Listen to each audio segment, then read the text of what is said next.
Summary of the most relevant national and international news of the day, here on ICI Noticias Canada. With its presenter Angelica Cifuentes. Small businesses in Canada are facing major economic challenges due to the Canada Post strike, and will not receive compensation for losses incurred during this period. The strike, which spans several weeks, has cost the small and medium-sized enterprise (SME) sector around $76 million per day, with a total impact exceeding $1 billion, according to the Canadian Federation of Independent Business (CFIB).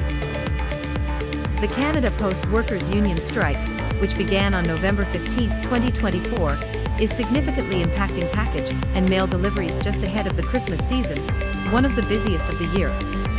The situation is critical for consumers and businesses, as many Christmas packages may not arrive on time.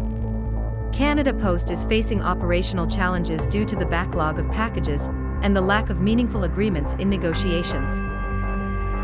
Canadian Prime Minister Justin Trudeau recently reaffirmed his intention to lead the Liberal Party in the next general election in 2025, despite growing internal tensions within his party. During a press conference in Ottawa, Trudeau declared that he will continue as leader despite pressure from more than 20 Liberal MPs, who have called for his resignation due to his government's falling popularity. Canada's Immigration Minister Mark Miller has announced plans to reform the asylum system with the aim of preventing abuses and improving its efficiency. These reforms aim to speed up the processing of applications that have little chance of success, while implementing measures to combat misinformation about asylum rules.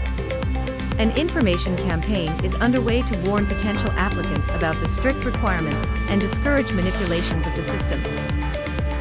Israel is carrying out significant military and diplomatic actions against Islamic militant groups as part of a strategy to reshape the landscape in the Middle East.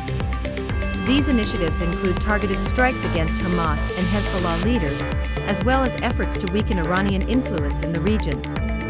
Military operations have included bombings in Gaza and clashes in northern Israel against Hezbollah, which has launched rockets into Israeli territory, displacing thousands of people.